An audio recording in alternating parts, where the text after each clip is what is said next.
Hey y'all, welcome back. Okay, I hope we're live, y'all. I set up my computer early so it would not give me trouble. And guess what it's doing? It's giving me trouble, y'all. It's giving me trouble. And this is my new computer. Oh, okay. So looks like it's doing what it's supposed to do over here. So I'm just waiting for Instagram to see if Instagram is gonna populate here in a minute. I'm hopeful. I'm hopeful. And if it doesn't, you know what? I'm going to just have to move along because I'm trying. I'm trying, y'all. What in the world is it? Unable. Why is it not able to connect to Instagram? Let me try it one more time. Okay, I see it streaming on the other places, but it is not streaming on Instagram. So let me see if I can get that out.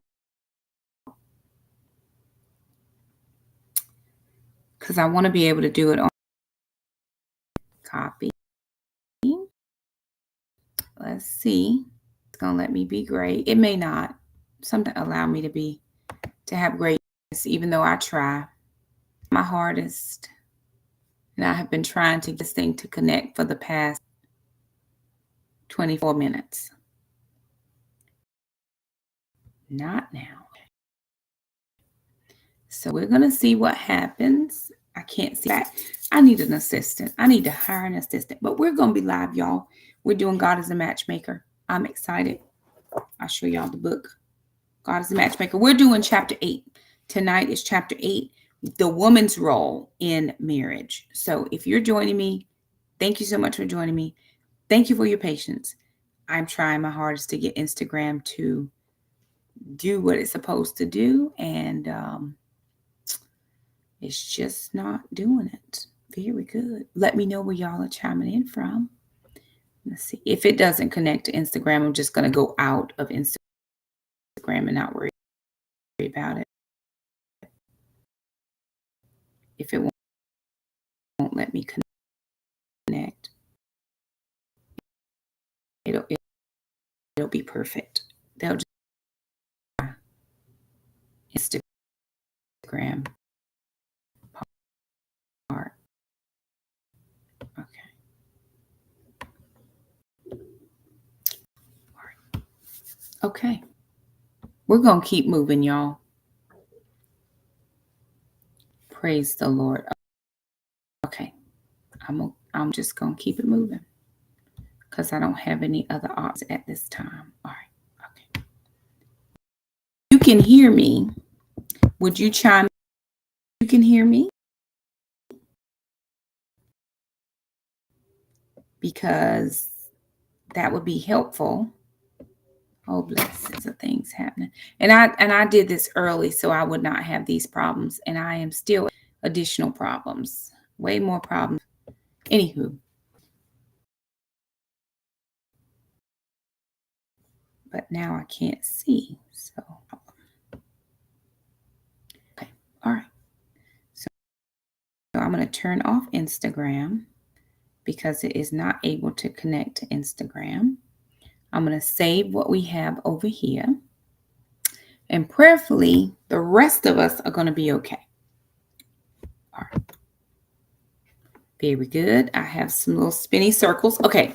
So we're going over God is a Matchmaker. So tonight is, very good. Would y'all let me know if you can? Oh, very good. Thank you so much. I appreciate your help. So while that's going, I'm going to get TikTok going. Y'all, it has been a time in the land. All righty, you guys, we're doing all the things. We are back. We are doing God is a Matchmaker. This is chapter number 8. So I'm so glad that you're joining me. If you have been with me the whole time, thank you so much. If you are just joining me, then you know that we are going over a single study. Now, at the beginning of January, I always do a study called The Love Dare or I call it the 40 days of love, where we do 40 straight lives every single night. And we talk about marriage. It's all geared towards marriage. Backing up or coming on the heels of that, I go over God is a matchmaker, specifically for those of us who are single, or maybe we are divorced and we are desirous of remarriage, and how God tells us to handle um, the desire for remarriage. So we are going into chapter 8. Now, last week we talked about the man's role in marriage. I made put a caveat out there very early. I'm not a man.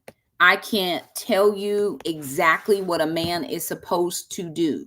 What I can do is tell you what he says. So the he is Derek Prince, and he wrote a book called God is a Matchmaker. I'm going to put this one right there. That'll help me, and then I can see both of those questions. Very good. Thank you so much. Like the video, share, subscribe, do all the things, follow, whatever platform you're on, but all the likes do help push us out into the algorithm. So if you do not mind, if you would just tap the screen or tap the like, the thumbs up, it just helps us to get out into the algorithm, which is what we're trying to do. Because I believe that marriage should be done God's way. I've done it my way before and it didn't quite work out for me.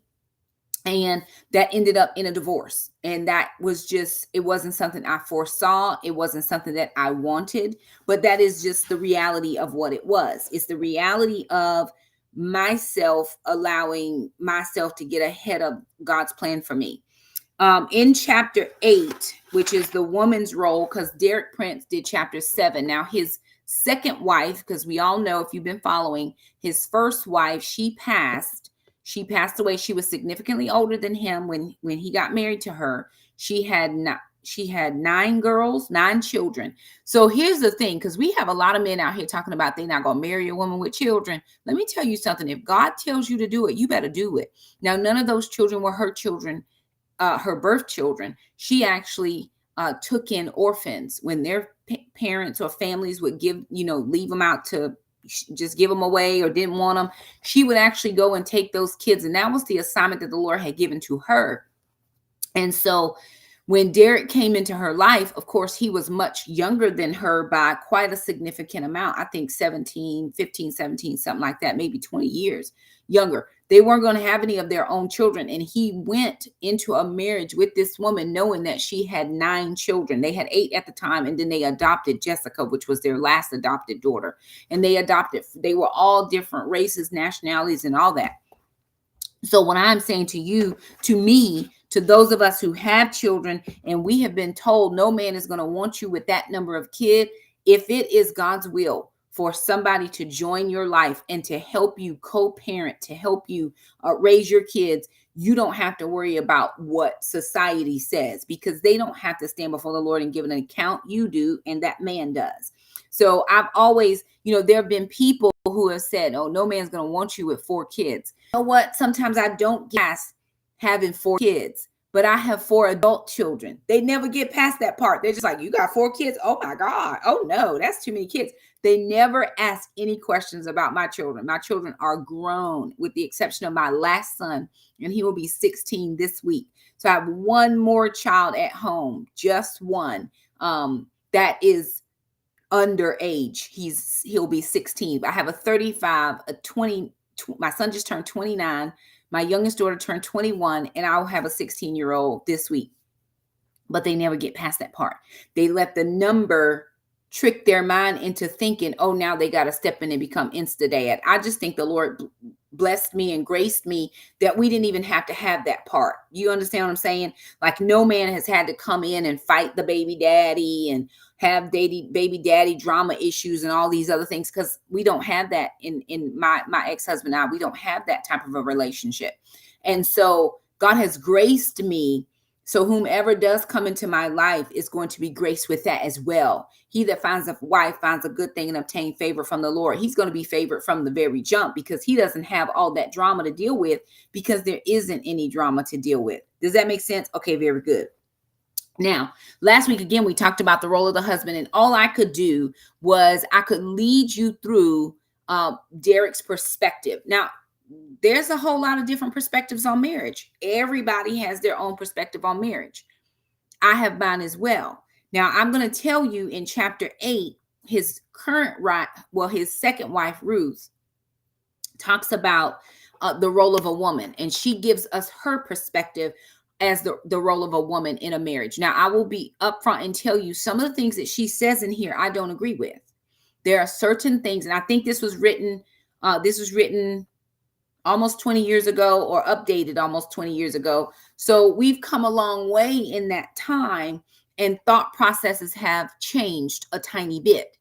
I'm going to go back to what the word says about marriage and what the word says about me, and I'm going to live in that particular um, sanctity. That's what I'm going to do. You get to choose. All right. Now, y'all let me know where you're chiming in from. It is always good to see you. Thank you so much for being here with me. Thank you for trusting me enough to kind of lead you through this. Am I the resident expert on marriage? I am not. But when your ex-husband says to you, he was still my husband at the time, when he says to me, you are not the right type of wife I need, that resonated with me. And I spent the next 10 years, even after we had gotten divorced, from Georgia. Well, hey, from Georgia, I spent the next 10 years studying what a right wife should be. The other thing that we have is we'll have men that ask, well, are you going to submit? Well, now, let me just say this. I'm not submitting to every man, because every man doesn't have something for me to submit to. The right man, for sure. The wrong man, absolutely not. Absolutely not. I'm not going to submit to the wrong man, if that makes sense. And he may not even be the wrong man. He just may not be the man for me. Again, if God told you to go somewhere across the water and do missionary work, that is not for me. He didn't tell me to do that. So I'm telling you right now, I'm not doing it. But there's a woman out here for you. So again, don't get it twisted. Well, she's just not going to submit. Nobody's going to marry her. I will submit to the right person. And so will your person. You just got to make sure it's the right one for you. Now, chapter 8 talks about my role as a woman. I can tell you that I know a ton about my role as a woman. Hey, Mo, good to see you. Glad you're here. I know a ton about my role as a woman, as a wife in a marriage. Shakima, you're not married. That is very true. But I'm not married because I didn't want to be married. I'm married because who I was married to didn't want to be married to me. Does that make sense? So don't disqualify me from being able to give marriage advice just because I'm not married. I love the institution of marriage. I believe that God ordained it. I believe that God has ordained me to be linked and connected to a kingdom spouse. I just believe the man I was married to was not that person. Sad that it took 18 years to figure that out. But now that I know how to move forward, right? Does that make sense? Okay, very good. Now, I was watching something the other day, and I'm not going to name any names. It was a podcast, just a little thing that came through my For You page or whatever. And there was a gentleman, and he was interviewing these two ladies, and he was asking them because they were affectionately called the aunties. So I have been called an auntie, but then somebody said I'm not an auntie, I'm a Thundercat, because I'm 49. So I don't even know if you even could qualify to be an auntie at 36. I mean, what do you know, right? We should not even be having babies right now. We should be waiting. But anyway, we're going to move on. Absolutely. Make sure you're tapping the screen so we can get those hearts up. Thank you so much. I appreciate all of your help. Listen, it just helps us push out into the algorithm. We want as many people to come and hear about kingdom marriage as we possibly can, because you can be confused and fooled by what you see online, but don't you be fooled about that stuff. You don't go to people's homes. You don't know what they live like. I promise you that I have a filter on right now. So y'all be like, "Oh, she's so beautiful, honey." It's the filter. I'm a pretty woman, but it's the filter, right? I didn't put on none of this and all the things, right? But I know that in order to have smooth skin, you put the filter on. Everybody's doing that. We can make social media be what we want it to be. So don't get confused about that. Go to the Lord and ask God, how do you want my marriage to go? I've been talking too long, y'all. Okay, I gotta move.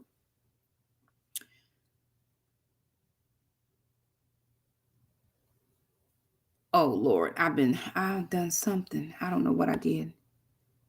Child. Okay, I'm a hope that I haven't done anything crazy. So many rules. And I don't do this enough to know all the things. I'm sorry, y'all. I don't do this enough to know all the things I should know. Okay. So the two ladies was talking to the gentleman, and he asked them again. They were hey friend, good to see you. They were older, and he asked them, he said, so do you still think that there is that you can get married, that you can find someone to get married to? And I looked at the ladies and I thought, well, they don't seem very old. How why would they be exempt from being married? Right? Age is not a precursor to determine when you're going to get married. I just saw something pastor on Instagram that said, um, I'd much rather marry the right person than marry the wrong person early, or something like that. Like, I don't want to marry the wrong person early just to say I'm married. I'd much rather just stay married. I'd marry the right person even if it took me longer to get there. Does that make sense? So I'm sitting here rationalizing, or trying to rationalize, why is he asking these ladies who didn't look any older than me? I'm probably older than them. Do they still feel like there's hope for them to get married? Is there an age? Is there a number that would keep you from getting married? That's the question that I have. Y'all keep liking the video, do all the things. Okay, I'm gonna keep moving. So she says, Ruth starts off chapter 8. She says, how can I get ready for marriage? These are some of the questions that people have asked, different people that she sat with and talked with, different people I've sat with and counseled and talked with and all that. How can I get ready for marriage? I don't know if anybody will ever ask me to get married. I don't know what kind of man I might marry. Every relationship I have has been a failure. There's no other Christian single men who meet my expectations. Getting married is a real big risk. Maybe I shouldn't want to be married. These are all the questions, or all the comments that people have said to her over the years as she's counseled. Is it worthwhile to try to prepare when it may not even happen anyway? And I don't want to waste my life waiting and wondering. We've all, those of us specifically who have been waiting a very long time, have had those questions. We've had those questions before in our life. My son will be 16 in a week. He'll be 16 in 3 days. 3 days, he'll be 16.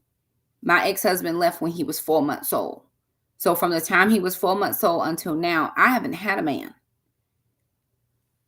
I don't want to waste my life wondering and waiting. Is it going to happen for me? And here's what I can tell you without a shadow of a doubt, I heard the Lord speak to me about my marriage in 2016.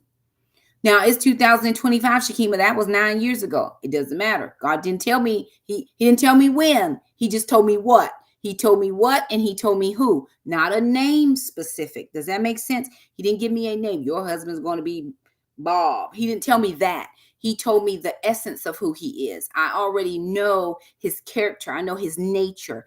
I know that I'm going to know, right? When I know. But that was 9 years ago. Maybe he changed his mind. I don't know that he has. He didn't tell me he changed his mind, but other people will get us so confused in our mind. Now, those ladies may go home and go, well, darn, maybe I am too old to get married. Who said? Who said? That was a seed that was planted that probably should have never been planted in the first place. So here I am now questioning what the Lord said because you think I'm old. Sarah was 90 odd when she had that baby for Abraham. They knew for sure. Abraham said, are you sure? I'm old. I'm old. And I'm going to be the father of many nations. He said, yes, you are. And he held on to that word like it was his lifeline, which is what I'm doing, holding on to that word because it's my lifeline. But here's what I do know. As a woman, and as a woman who desires marriage, I have to be preparing for that. There is no way. I'll say this, and I'm not even on in the book right now, but I'm gonna figure it out. Okay. Here's what I think. For the last 16 years, there was zero way that I could ever want somebody to come into my life without having done something to prepare. Now, I know for sure that there were some things I didn't do right in my first marriage. I knew that. There were some things I needed to work on, to tweak, to make better, whatever the case. So I've had 16 years to do that. Tell me how I would even be able to stand before a man and say, hey, come pick me, and I didn't work on anything. There were very big goals I had. One was debt. I could not, in my good conscience and good faith, have a man come into my life and I'm dragging behind me all the debt I had in my first marriage. And it was a significant amount of debt. I couldn't do it to a person. So what I wanted to do was, in my single season, work on that debt. Now, do I know this for sure? That there will be a man that will come into my life, and whatever I have, he has. If I got debt, he's going to take it on. It's going to be no problem. But here's the thing. I don't want that for him. I don't want to put that strain and stress on him. I understand that he didn't help create it. Will he help me pay it off because he loves me? Sure. But he didn't create it. So why not show him? Was Ruth not found working when Boaz saw her? Was she not putting her hand to the plow, doing all of the things that she needed to do? And when he showed up to just kind of check on the lay of the land, did he not say, who is that? What's she doing? That's peculiar. You mean to tell me she's working on stuff? Oh, wow. And he saw that good quality in her. And then what he said to his people was, hey, wherever she goes, you just drop her a little bit extra. So it was up to me to work on those things that I knew were not necessarily bad. They just weren't things that I was willing to take into the next relationship. For me, that was finances. The second thing was I had to make sure my children were straight. I'm not ever going to have my sons come in and try to battle for position. It would have been wrong of me to make my sons the head of my home, calling them the man of the house, because when my man of the house shows up, now they're going to be fighting for that position. So I never put that pressure on my sons so that when another person came in to take that step or to take that place, they would have that conflict and that confusion. Never. But my children always knew then and know now that I love them. I love them immensely. But they also know that my husband is my allegiance. I'm never going to choose my children over my spouse. Never. Well, Shakima, that's not right. Yes, it is. And it's Bible. And for this, shall a man leave his father and mother? That's Genesis chapter 2, verse 18 through 25. Go and read it. It doesn't say leave your father and mother and cleave unto your children. You shouldn't even have them yet. According to the Bible, it's leave your father and mother and cleave unto your spouse.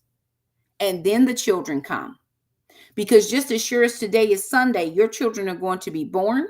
You're going to raise them up as best you can, and they're eventually going to leave you. And then you're going to be stuck with this man or this woman that you don't know from anywhere. Their attentions may have already been turned somewhere else because you didn't give them any attention. And my children still at sometimes think about that. It's like, Mom, you're going to pick your husband over me? Yes, I am. Because my allegiance is not to you. I didn't make a covenant with you. And I know that doesn't sound popular. It may not be popular, but it's biblical. It's scripture. My allegiance and my covenant is not with my children. I didn't say to them to have and to hold and rich and poor and good and bad and sickness and health. I'm saying those words to my spouse till death do us part. Okay, I'm going to move on. So she talks about back in Bible times, way before, even in the garden, women had two responsibilities or two roles they could play. You could only play these two roles. You were either going to get married and bear children, or you were going to, if you didn't get married, you were going to stay in the familial home, and the father and then the oldest brother would be responsible for your care.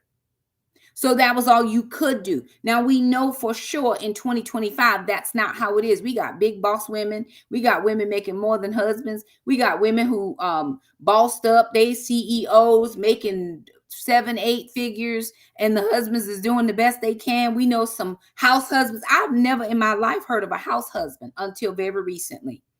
That is not a concept I grew up with. I grew up very old school. I didn't know that was a thing. It's a thing. And you like, oh, wow, okay.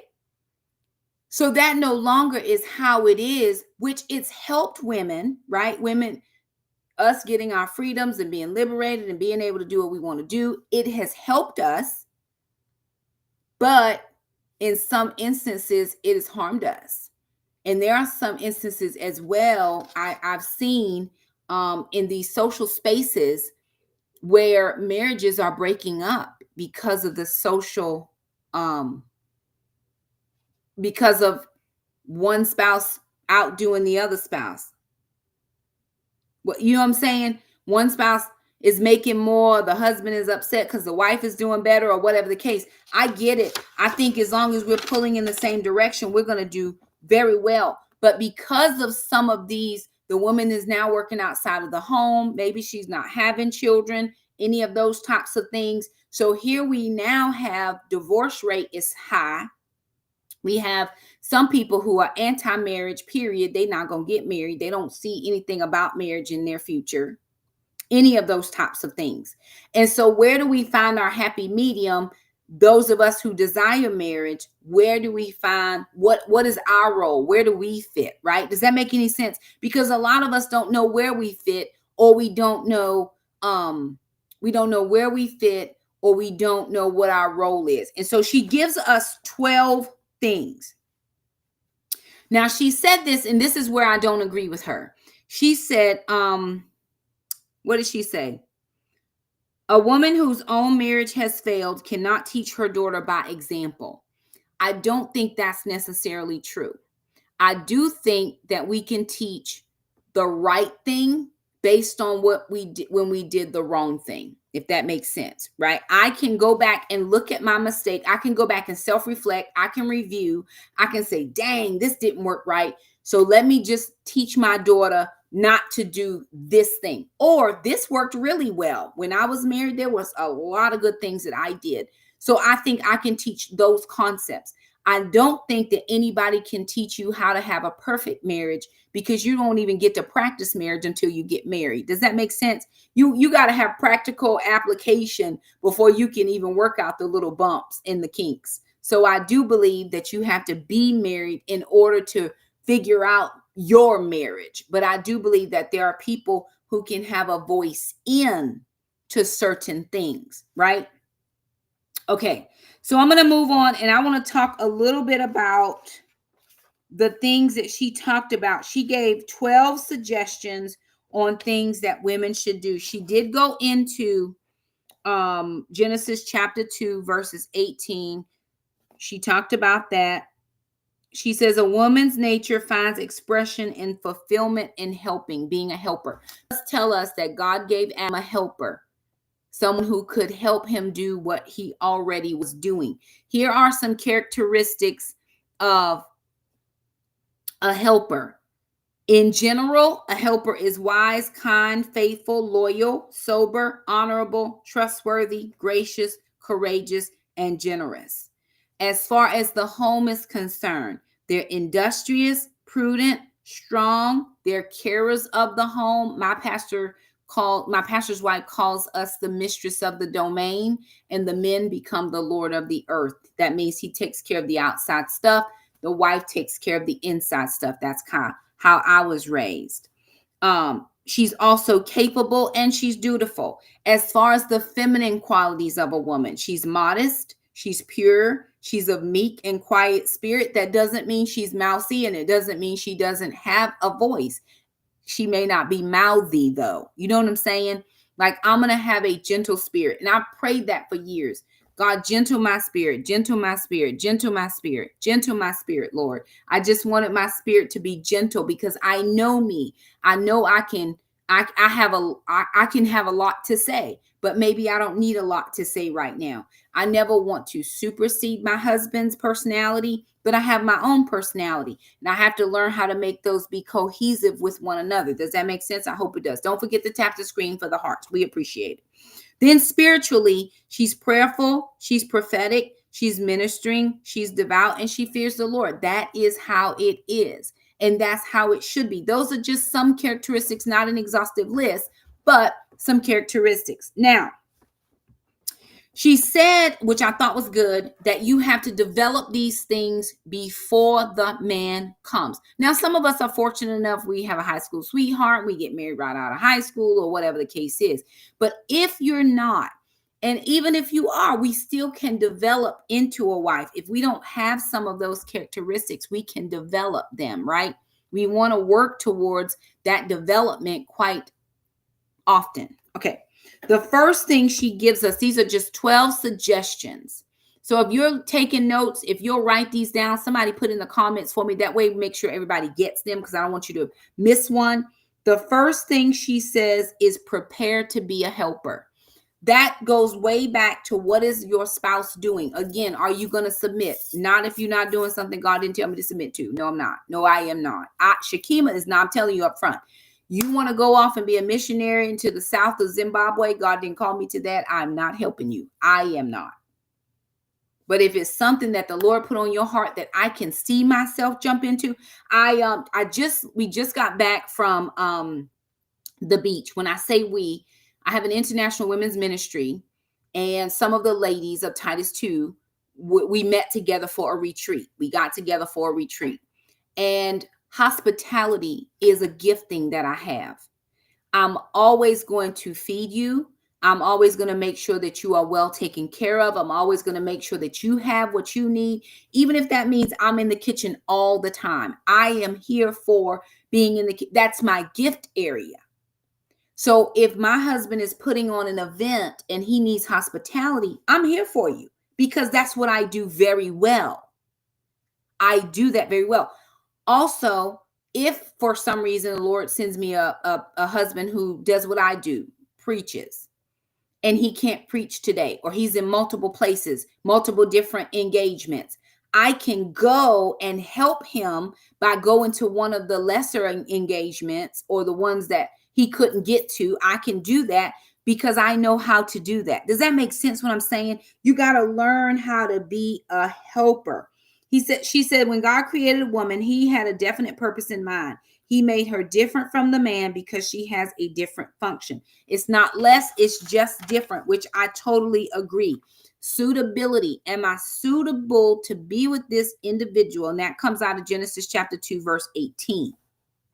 Now, she says, if you are to be a successful wife, you must face up to the fact that God has not changed his standards or his intentions. You must decide in your heart that you want to be what God created you to be. Only then can you begin to consider how to achieve it. You do not begin by finding a spouse. You begin with yourself. So in addition, thank you so much for putting that in. So number one was being prepared to be a helper. The other thing is, I have a ladies fitness group, if that makes sense. So several of us, we are in a fitness group together.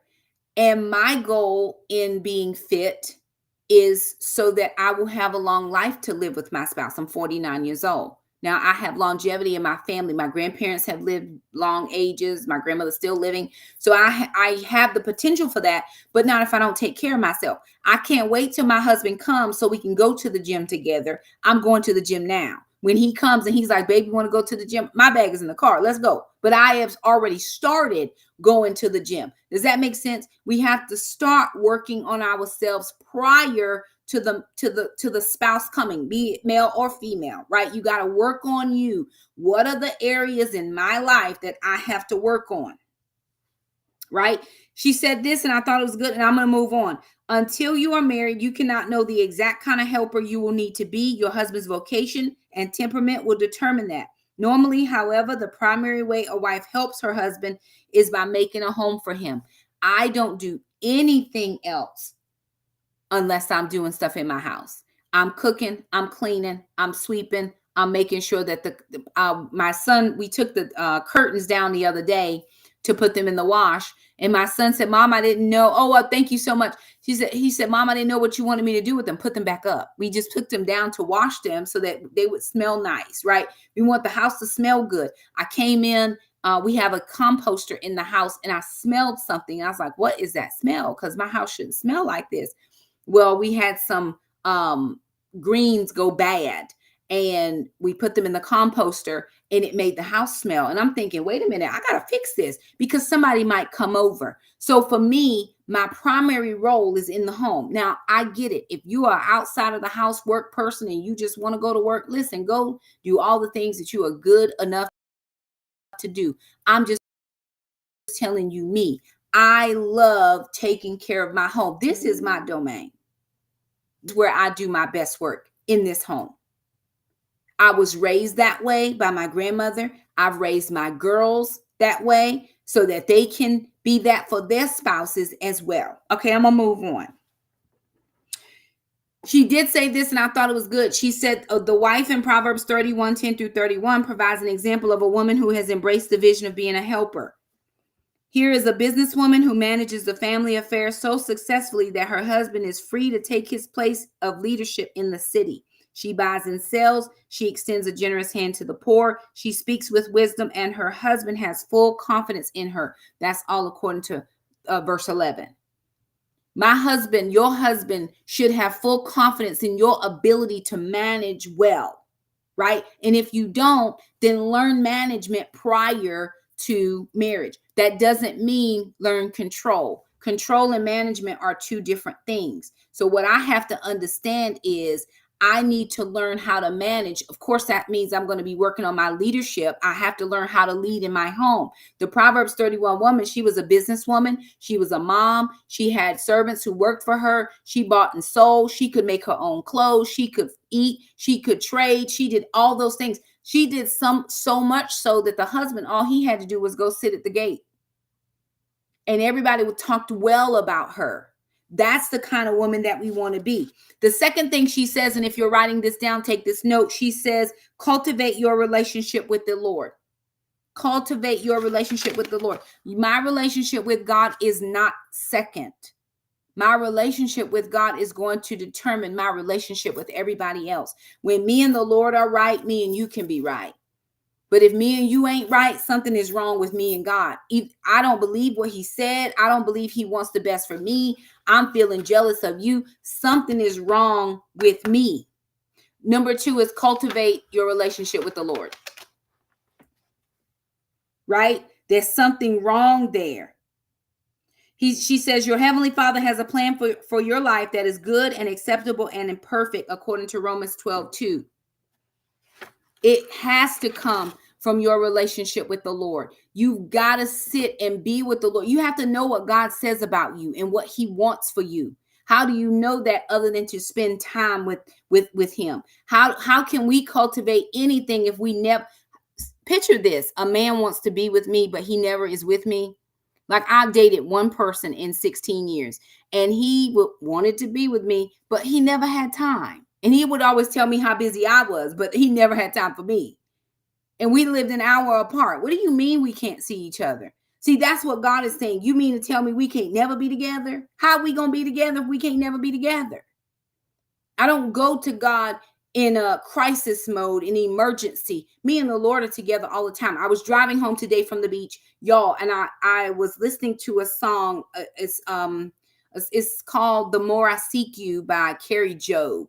So if you want to look it up, that's the song. It's called "The More I Seek You" by Carrie Job. It's an old Carrie Job, Christ for the Nation song. And I love that song. And I'm driving down the highway, from the beach trying to get to church. I'm in my t-shirt, my jeans, my flip-flops. I'm going to church this morning. And "The More I Seek You" just starts to play. And I'm just weeping in my car. Because everything she said in that song is how my heart feels towards the Lord. She said, I want to sit at your feet, drink from the cup in your hand, lay back against you and breathe and feel your heartbeat. That's what me and God got a thing going on. And I want you to have the same thing, but you can't have the thing that we got. He's different with me than he is with you, but he's the same with all of us. Does that make sense? He doesn't love me any more than he loves you, but there's enough room for all of us to love him. But here's what I'm doing. I'm making sure that me and him, our connection is good. Because I can't be anything to my husband if I don't know how to love my husband. He is a father to the fatherless and a husband to those of us who don't have one. Read the scripture. And then I learn how to fight fair when I am with the Lord. because I'm not trying to cut you down. I'm not trying to do all these other things. Does it make sense what I'm saying? I'm going to the word because I can cultivate my relationship by reading the word of God. I'm going to go to the word. And then what I'm going to do is I am going to be able to fight fair because I'm going to fight from the word. Okay, I'm going to move on. So she said, give God your best time. Begin with thanksgiving and praise. Read your Bible and pray. Keep a prayer list, especially if it's just you. If I don't have a prayer partner at this time, I had a man who found me on social media, and he jumped in my inbox and he asked me, would I be his prayer partner? Now, I don't know you from anywhere. First of all, I didn't know this person. And so, but I'm not a mean individual, and I don't just automatically block. Now, some people do get automatically blocked. Like, play with that and see, right? Okay. So here's what I do or did. I went on and I said, hey, will you do a video chat with me? First of all, I need to see who you are. He said, sure. So we got on the video chat, and he said, I heard the Lord. He said, I felt like the Lord told me to ask you if you'll be my prayer partner. Now, here's what I'm going to do. I'm going to tell you what I believe is the truth. And I said to him, prayer is a very intimate space. And I can't invite anybody into intimacy that's not my spouse. We're not together. I don't even know you. And I wasn't trying to be mean, but I was trying to be very honest. I said, in prayer, we're going to hit some very intimate, deep things. And I can't share that with just anybody. Don't come over here all willy-nilly talking about the Lord told me. If he didn't tell me, you better make sure he tell me too. Because I can't take that to my husband. When my man comes to me and I say, yeah, babe, back in so-and-so time, this man came in my inbox and we was prayer part. I can't do that. No, I'm not. Not me. You do you. But I got to come to my husband as pure as I can. I'm not telling you it was sin. It wasn't sin. And we didn't have a bad conversation. I wanted him to understand that you're asking me to do something that's very personal. And I can't do that. Well, I just saw, this was, God knows, this was at least a year and a half, 2 years ago. I just saw that he just got married. And I was like, oh my God, yay. I was so happy for him. Still not dating nobody. Still single over here. But I was happy for him. But he didn't have to go into his wife and say, you know what, babe? There was a lady on the internet and the Lord told me to ask her to be my prayer partner. And we prayed about some pretty intimate stuff. We didn't have that. Does that make sense? No, we didn't. We're not about to jump into this thing, but I can pray. I can write down, keep a prayer journal. I can write down when the Lord responds and when the Lord does what he wants to do and he's answered this prayer or he's given me this verse to go on this situation or whatever the case is. But I got to know how to go to the Lord before I go to anybody else. The next thing, number 3, she says, cultivate your commitment and your loyalty. You cannot begin to practice commitment and loyalty the day you get married. You have not first given yourself wholeheartedly to the Lord and then to some personal cause. You will not be prepared to give yourself to your husband. Does that make sense? You got to be committed to something now. What did God tell you to do now that you're committed to? I was on another social platform and I was looking through my memories and I saw that 2 years ago today, I was with the ladies of Titus 2. We had all taken a trip, the North Carolina ladies. We had taken a trip to go and visit one of the ladies. And we just got back today from another trip of the North Carolina ladies. And then a lady came from Georgia.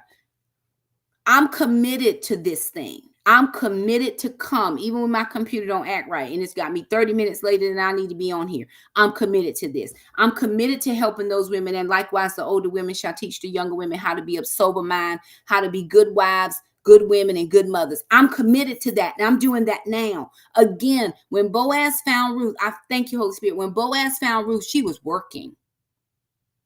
She was working. You got to be working. I'm committed. I'm in this thing for the long haul, babe. You ain't got to never worry. How is he going to even know to choose me if I haven't done anything with fidelity? I'm from this thing to this thing to this thing, this thing, this. Oh, 5 minutes, 3 days, 4 weeks. Okay, I'm never anywhere. No, I'm committed to this and I'm loyal to it. I love those ladies because God gave me them to steward over. And I'm thankful for that. And he helps me to do that. So when my husband comes, he's going to see me doing what God gave me to do. She gave us some, okay, I'm going to move on. The fourth thing she tells us to do is cultivate your own self-esteem. How do you feel about you? How do you feel about you? There were moments in my life, days in my life, a lot of them, that I didn't feel anything that was good about myself. With my background and my past and things that happened to me, I didn't love me. The Bible says, love your neighbor as yourself. It's very hard to love a neighbor when you can't love you. I gotta love you how I love me, and I don't love me. That's challenging. So what I had to do then was I had to get in with the Lord, and me and God had to figure out what he said about me, not what happened to me.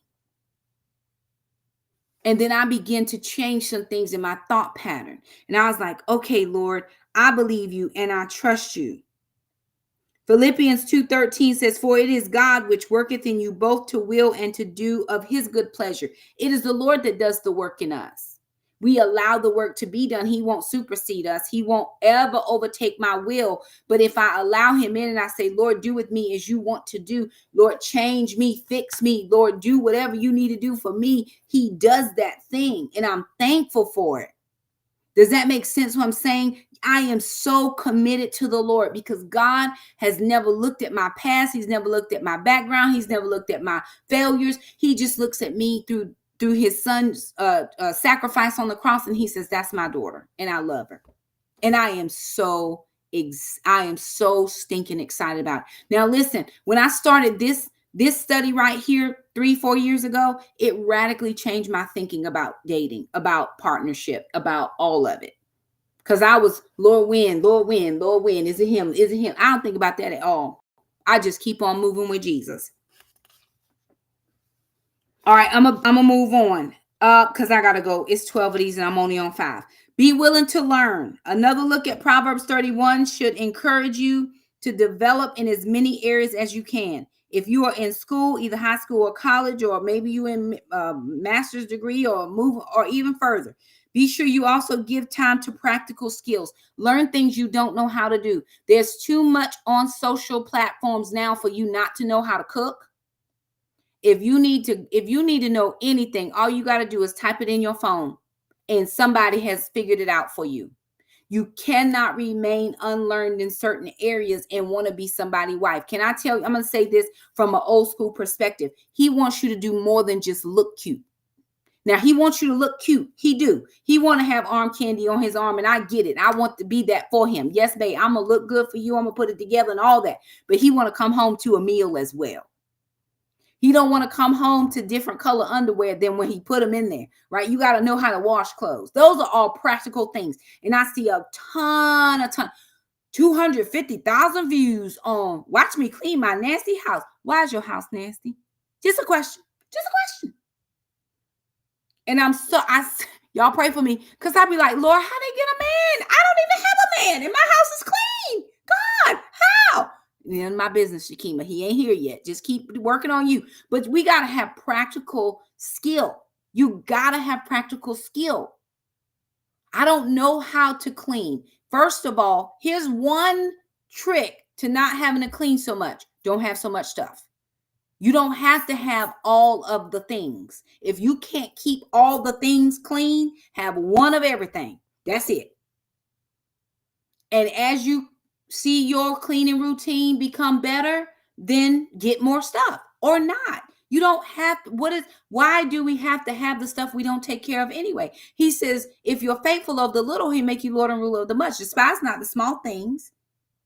I only got one of these. Okay, very good. Use that one. Be the best you can. Make sure it's the clean. We want the 5-bedroom, 3 baths, 2-car garage, frog, and all that. You can't keep that 1-bedroom clean. God's not going to do it. Can I just help you?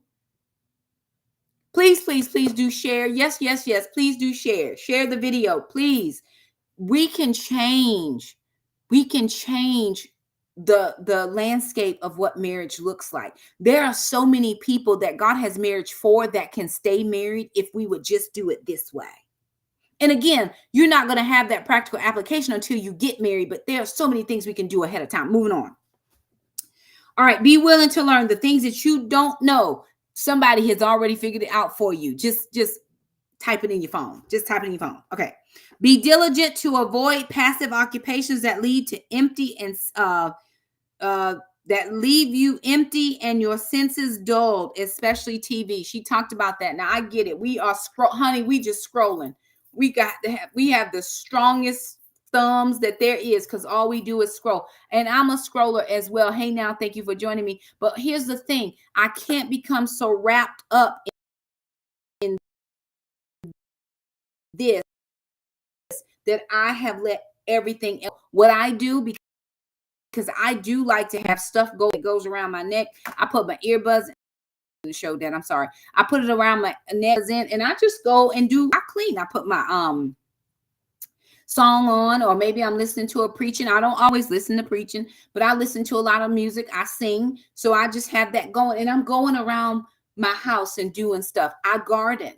Do you have to garden? Probably not, but I want to be able to raise food for my family. I can. I learned how to can. I taught myself. I watch videos and taught myself how to can. I put up and preserve.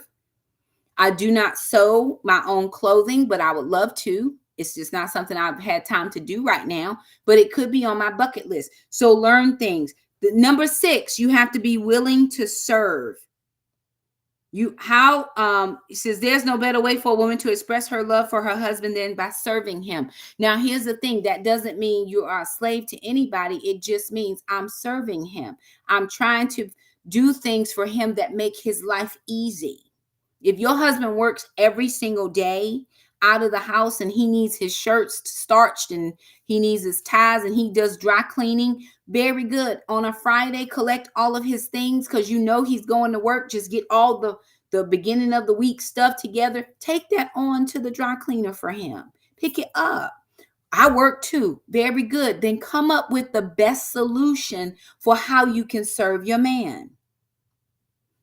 Well, he need to help me too. I get it. I'm not saying it's not equal sharing, but there are things I can do that serve you. Again, we were at the retreat this weekend and the ladies were just lounging around and the kitchen was looking a little, we had the dishwasher going, but we had way more dishes. And so I just left them outside to relax and do all that. And I came in and I started tidying up and they're like, Shakima, we were going to get it. No, don't worry. You go out and you chat and talk and do all the things. It's Super Bowl. Your husband's a big sports fan. Why don't you plan it in your mind, get it in your budget, and then just set him a big spread? He got like 3 or 4 friends that want to come over and watch the game. You're not invited to the party. I don't do sports anyway, but I can cook and have hospitality. I put all this stuff out, babe. You need anything else? He don't need anything. I go and I'm out with my girls. I go get my toes done or something like that. I'm not feeling less than because I've served him. I'm serving him. So now I can go and enjoy a few moments. That doesn't mean number 4 was self-esteem. Cultivate self-esteem. That doesn't mean that I come back in and I'm doing all the cleaning. If that's your jam, do it. He should be able to get that part together. But hey, why not make it a little bit easy? We're going to put stuff in plastics. We're going to use some silver lined pans. That way it makes the cleanup easy. Throw it away. Do it that way. Learn how to serve. How you serve depends on his personality and his career, but a loving wife studies her husband and learns to anticipate his needs before he even asks. My husband will probably benefit from my administrative gift. My 3 top giftings, well, probably they've changed now, but service is one, the ministry of helps is another, and administration. Those are things I do well. You got a calendar, you need to be scheduled out. I know how to do all of that. I can send emails. I'm very capable and articulate in my email writing. Even with my partner at work, she's like, what should I say? Okay, you do the typing. I'm going to tell you what to type, right? She doing the typing, but I'm giving her the things. So you're going to have to find ways to serve the husband you have. It may not look the same as serving the husband I have, because I don't know how your husband is and you won't know how my husband is. I don't really even know how my husband is until we get together and I learn him. But be willing to study your husband or your wife. We should all be willing to study each other. Okay, moving on.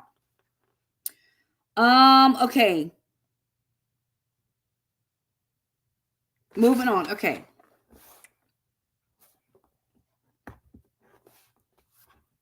Number 7. Well, okay, I'm gonna move on. You're gonna have to get the book and read it for yourself because it's a lot. It's meaty, but I just want to give you the things. Number 7, be willing to adjust to your husband's priorities. The Living Bible speaks, saintly women of old who trusted God and fit in with their husband's plans. 1 Peter 3:5. Now, that does not mean that he gets to decide everything. Marriage works when two people work together. But I am going to take what he does, he thinks he needs into consideration, and then I am going to adjust, right? Why do I do that, Shakima? Because I believe that's me. And you don't have, there's some things in here I don't agree with her. You don't have to agree with me. I believe that my husband is the spiritual head of my household. So I'm going to adjust to what, I don't think he's going to lead me wrong. I don't think the Lord would give me a husband that would lead me wrong. Notice I said the Lord give me a husband, not me go find one, because I had one the first time and he didn't lead me anywhere. So this next time, I believe that the Lord's going to give me a husband that has vision, that can clearly articulate where this family is going and what we need to do. And then I'm going to be able to adapt and adjust to the things that he needs. And that's just how it is. It is the wife's duty to be flexible, ready to adapt to her husband's desires because he is the head, according to 1 Corinthians 11:3. Again, I'm not saying be somebody's doormat.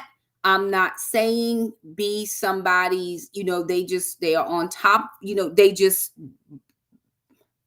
for lack of a better word, make you do what they want. I'm not saying that, but I'm saying I'm flexible enough to, is whatever my husband is telling me we need to do, then that's what we need to do, right? Thank you so much. I appreciate. Okay, moving on.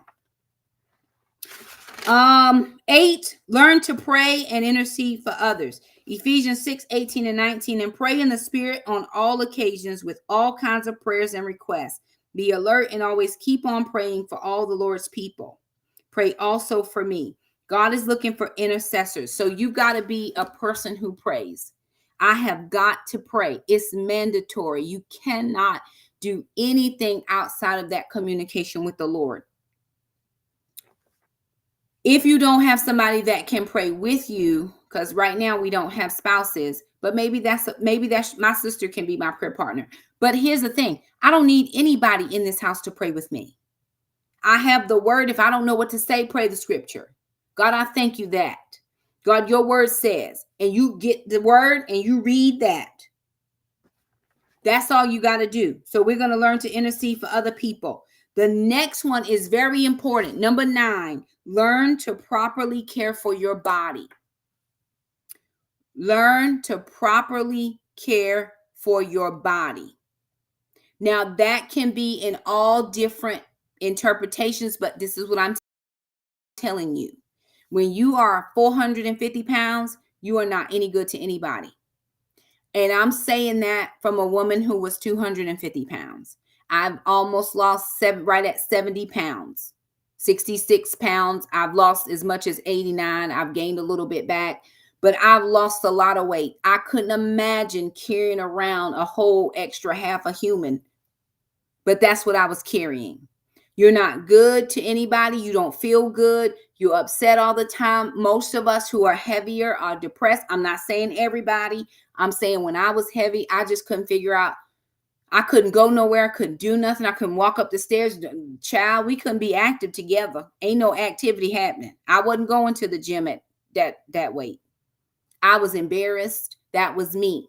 The other thing is, because I grew up with older grandparents, we were not allowed to shave. We couldn't shave our legs. We couldn't shave our underarms. None of that. Your hair was your glory. We couldn't cut our hair. I had hair down here, down past my bra line. I had hair. We couldn't cut our hair. We couldn't wear makeup. We couldn't do any of those things.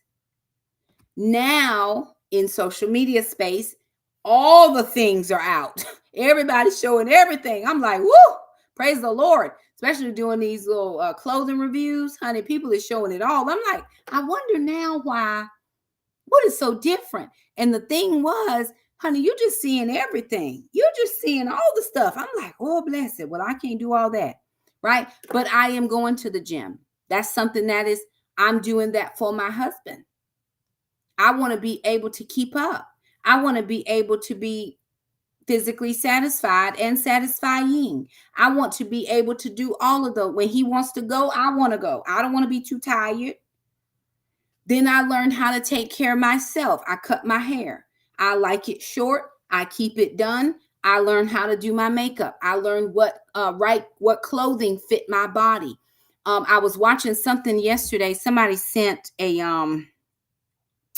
little video to watch, and this girl was talking about she don't wash. What do you mean? What do you mean you don't wash? No, you have to. Especially as you get older, your body changes, honey. Your pH balance be all off. You need to know stuff. Again, that's just a little searchy search if you're unaware. Just search stuff. How do I? As I've gotten older, I'm now in perimenopause, menopause. I have hot flashes and night sweats and all the things, child. I can't be all like this. I got to get my nutrition together. Nutrition makes your skin smoother. It makes your body not smell like certain things, right? So all of that, learn how to take care of your physical body so that you are able to do the things that you need to do. I'm going to move on. And again, you can come on my page, follow my reels, follow any of my stuff. I do a lot of clothing. I do a lot of household. I do all those types of things because I want everybody to know how to do it. Okay. The number 10, observe the wife's behavior in exemplary marriages. So if you've seen somebody that is married well, look and see what that wife is doing. Now, don't copy her. You're not married to her man, but you can see how she speaks to somebody. Hey, friend, do I know you? I'm sorry, D Brown, maybe. Hey, yes, indeed. So I can look at somebody else's marriage and I can say, hey, ma'am, can you tell me? I see you treat your husband very okay. From back home, I believe your picture looks like I can. Yeah. Hey, buddy, how are you? Good to see you. Yes, ma'am. Oh, yes, sir. I'm sorry. Okay, very good. Sorry, the pictures are really small and I don't have my glasses on, but excellent. Good to see you. Very good. So again, I'm looking for the examples of what a good wife should be. So maybe this they've been married 50 years. He still love her. He's chasing her around the living room. You better find out what she's doing. She's evidently doing something right. Now, I'm not saying everybody's marriage is 100% right, but there are things. Hey, Miss Ollie, there are things that I can glean from other people. I'm not telling you that I'm 100% right, but I am telling you that I was married to a man that told me I wasn't the right kind of wife he needed. So I just learned how to do something different because what he needed wasn't what he needed. I got to figure that out. But I was married long enough to know what I should do and shouldn't do.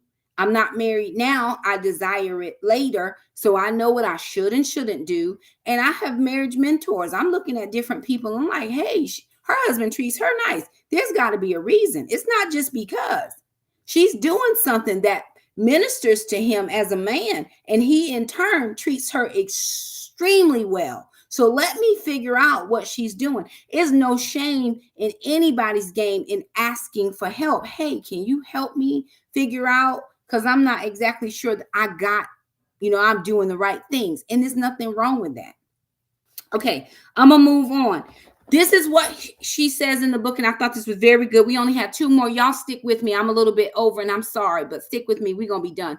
8 was a long one. She says, a meek and quiet spirit is an attitude.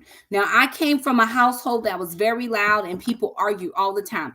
I didn't think my husband loved me when I was married because he didn't argue with me. I grew up in a household where people argued all the time. I couldn't figure out what was wrong with him. I said, number 10 was observe other wives. Observe other wives. I couldn't figure out what was wrong with him. And then when we got into it, Oh, I'm arguing. You're not gonna get the last word on me, sir. Oh no, you not. Nuh-uh. You don't know me. I am from the arguing family. That's what we do. This is my specialty. So then when I got in my right mind and I got saved and the Lord was really trying to help me, I prayed and I still do. I said, Lord, gentle my spirit, gentle my spirit, gentle. I don't want to be at a 10 all the time. I don't want to be popping off every minute. That's not attractive at all. And so I had to learn how to bring it down a level. I had to learn how to go to God first before I went over here and tore your head off. You know what I'm saying? I just had to bring it down and I pray. It doesn't mean that I don't have an opinion. It just means that I don't pop off. I learn how to listen and process before I give a response. Sometimes I don't have a ready response. I might say, hey, um, I hear what you're saying. Let me think about it. Or, I need a minute before I can come back to you. A lot of times, if you just take five, if you say, hey, give me 5 minutes, let me get myself to get what you said is causing an emotion here. And I don't want to act out. So let me just have 5 minutes and we're gonna discuss it. A lot of times that'll take a lot of the problems. The Bible says that a kind word turns away wrath. So I had to learn how to craft my words so that they were kind. They meant what they meant, but they were not cutting. They were not biting. They were not, because I can slice you like Zorro with my tongue, honey. And you be like, oh my God, what I do to her? Because I was raised like that. So I had to ask the Lord to help me. I had to ask the Lord to help me not be like that. Does that make sense what I'm saying? Okay, I got to move on. But she says a meek and quiet spirit is an attitude. It's an attitude. Number 11, trust God and be willing to wait. Y'all, it's been 16 years and I've been asking the Lord, like, God, when's my husband coming? Now, I don't ask him that anymore, but for a long time, I would ask, when God, when God, when God, when God. You just have to be patient in the waiting. But what I found out, and this is the key, it was the key for me. I'm not going to tell anybody else what the key is for them. That's my dog on the bed for all y'all that can see Mama, she on the bed. I had to find something to do because when I didn't have anything to do, all I had time to do was sit around and wait on when he's coming. Is he coming now? Is he coming now? Is he coming now? God gave me ministry. He gave me ladies to work with. I teach women how to be married, and I'm not married. I teach women how to manage their finances because God's got me out of debt. I teach women how to manage their children because God taught me how to manage mine. So I found something to do, and that gave me more purpose. It made me feel like I was being a productive part of society. And I didn't just have time to sit around and wonder, does it cross my mind? Absolutely. I would like to know his ETA, but God didn't choose to share that with me. And I'm going to be okay with that. I'm just going to live where I am now. And I'm doing what I'm doing. As I'm waiting, though, I'm working. I've paid off my debt. I've paid off all the debt. We only owe our home. That's it. I own a home. My oldest daughter owns a home. I own my car. My daughter owns her car. My other daughter owns her car. My son-in-law owns his car. I've perpetuated things that I wanted for our family as I've waited. I'm getting my body right. I go to the gym 5 days a week. I work out 6 to 7 days a week. I get my water in. I am getting my 10,000 steps in. Why? Because I want to be right when he comes. I do my own hair. I get my own makeup. I've styled myself. I don't need nobody else to come over here and style me. I have styled Shakima. I prayed, Lord, show me what to do. The Lord showed me, and I'm doing all while I'm waiting. And now I don't have to worry about, is he coming, Lord? Is that him? Is he him? Because I'm so busy. Now I'm not too busy for him, but I'm busy. Because remember what I said, Boaz found Ruth working. He found her doing stuff. Where is this? Well, who is she? And it was so unusual because he made a big deal about it. It had to be unusual for him. Who is she? Who is this woman? And then he went to inquire. So my husband's going to see me doing what I'm doing. And then he's going to inquire, who is she? Where's she from? What she got going on? And all the while, I'm not even going to be mindful because God didn't tell me to be in that business. He told me to do what I'm doing. She didn't see Boaz. She was still working. She didn't even know he was there till he called her over at lunch. See what I'm saying? So find something to do. And the last thing that she said, and I'm done, y'all. I'm sorry that this one, it was a long one. Set your goals, establish your priorities. Your goals and priorities will not be exactly the same as mine. God was preparing me to marry Derek. This is Ruth speaking. He may be preparing you to be the perfect helper for someone who is quite different. You must set your own personal goals, but regardless of those goals, the same principles apply. Go back to the characteristics of a helper, then review points 1 through 11, and then set your goals. My goal is to be the best helper my husband needs. I don't see myself separate of my spouse. I don't see myself, even now, and I'm not married, but I never say I always say we. I always consider my husband, and I don't know who he is.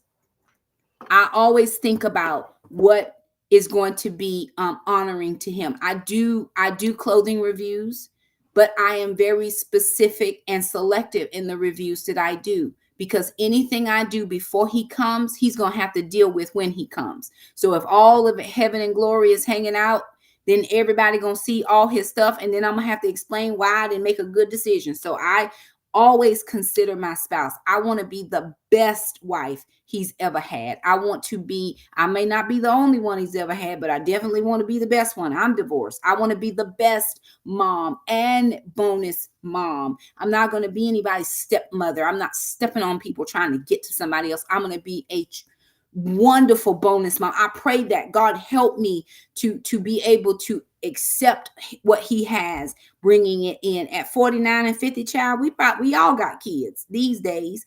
Lord, help me to I set priorities to manage my finances. I'm out of debt, but I don't want to go back. Lord, please help me be a good steward over these coins that you have given me, so that my husband always knows that his money is safe. Your money's safe with me. You don't have to worry about, am I spending this, that, or the other? Honey, I know how to Goodwill it. I know how to go to the thrift shop, and I know how to put multiple things together. I can multiply and pollinate my clothes. You ain't got to worry about it. I know how to go to the barbershop every 8 to 10 to 12 weeks, honey. I know how to do it, but I want him to know that his money is safe with me. God, help me to craft my words so that I don't bite my husband when we have conversations or when we have heated fellowships. I don't want to cut him down, but help me craft my words so that I am loving and I am giving him what you gave me. Lord, help me to use the word to manage my marriage. Does that make sense?